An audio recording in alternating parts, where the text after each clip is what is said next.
Olá, estamos aqui de novo então.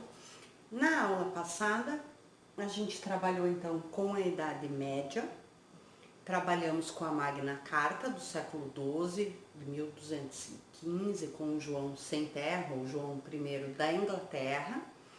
Nós vimos também que não é considerado uma grande declaração de direitos.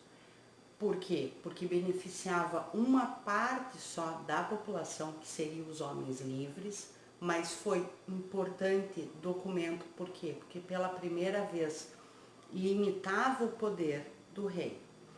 Passamos então da Idade Média para a Idade Moderna, começamos a falar sobre as grandes navegações, sobre o colonialismo, como que os espanhóis e portugueses vieram para as Américas, né, com aquele intuito de trazer a fé cristã. Eles acabaram dilapidando, né, ouro, prata e levando isso para a Europa. E como a Europa, principalmente a Espanha, se fortaleceu como império a partir desse ouro e dessa prata, né? Fazendo uma crítica a esse colonialismo, nós temos então a figura do Francisco de Vitória, que foi considerado, né, por muitos como um dos pais fundadores do direito internacional, né, que fala do ius gentio, que fala também da questão de que os índios não seriam infiéis e sim, portanto, possuíam também a posse de sua terra, né, contestava bastante, vamos assim dizer, dogmas da igreja e do próprio império espanhol. Saindo então do colonialismo, o que é muito importante para nós é o século XVI, onde aconteceu a Reforma Protestante. E por que a Reforma Protestante ela é tão importante? Porque na verdade ela quebra com a hegemonia da Igreja Católica na Europa. Então, é uma grande mudança paradigmática isso, né, de uma religião quase que única para essa reforma protestante. E o que ocasiona, então, essa reforma protestante? Muitas guerras religiosas internas e até entre estados. Exemplo, Alemanha. Quando eu coloco Alemanha, na verdade, é aonde fica a Alemanha agora. Então, com Carlos V, né, da dinastias de Habsburgo. Carlos, para vocês terem uma ideia, Carlos V, essa dinastia governava até ali a porção da Espanha. Logo, então, ele era também possuidor das terras do novo continente, ali que iria até o Peru. Mas travou diversas guerras internas, então, contra os muçulmanos e contra os protestantes também. Inclusive, fala-se que aqui a dinastia Habsburgo, na Espanha, perdeu a maioria do dinheiro que conseguiu com o descobrimento da América nessas guerras religiosas. Um outro exemplo é a França, também, que teve bastante guerra religiosa interna. Por quê? Porque a maioria era católica contra quem? Contra os calvinistas. Aqui é importante lembrar o caso Calas, que teve como advogado Voltaire, que escreveu um livro chamado Tratado sobre a Tolerância.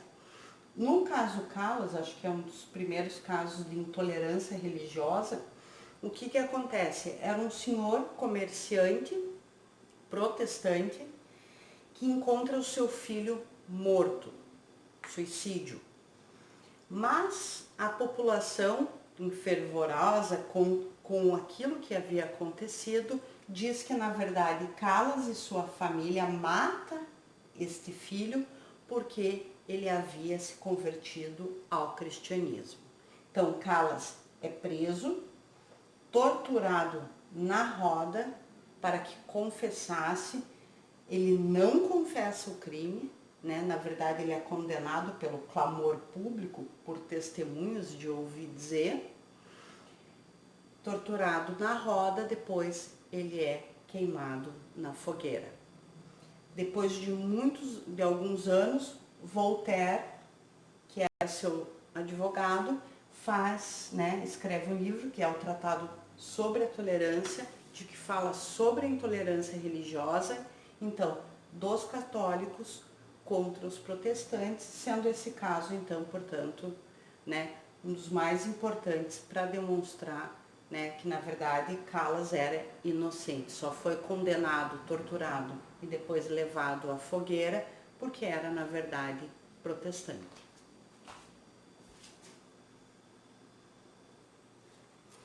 E dentre, então, no século XVI, a gente tem uma das mais importantes guerras religiosas na Europa, que é a Guerra dos 30 Anos, que durou de 1618 a 1648.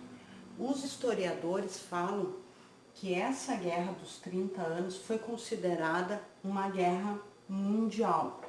Por quê? Como um conceito de guerra mundial.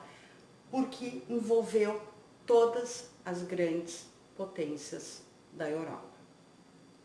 E o que é importante na Guerra dos 30 Anos para nós, para o direito internacional e para o direito internacional dos direitos humanos? A assinatura em 1648 do Tratado de Westfália, chamado Paz de Westfália. Westfália, na verdade, era uma região da Europa aonde foi assinado este tratado, de todos os estados. Os tratados, como a gente vai ver atualmente, que são os tratados internacionais de direitos internacionais e depois de direitos humanos, que são ratificados, portanto, por vários estados. Por isso, é considerado o grande momento do nascimento do direito internacional. E o que mais ele trouxe de inovador? É o nascimento do Estado moderno, como a gente conhece, e também o princípio aqui dentro do nascimento do Estado moderno da soberania interna dos Estados.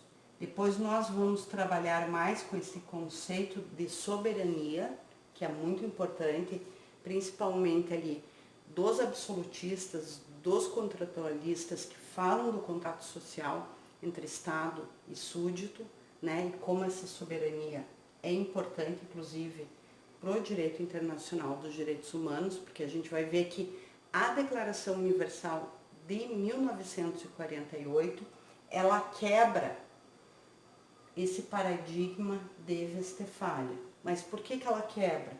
Porque pelo Tratado de Westfália, apenas os estados são o quê? Titulares de direito, do direito internacional. São os sujeitos do direito internacional. Então, ela quebra essa lógica, imagine, 1648 para 1948, no qual os indivíduos também vão poder vindicar os seus direitos na esfera internacional. O poder temporal sobre o religioso.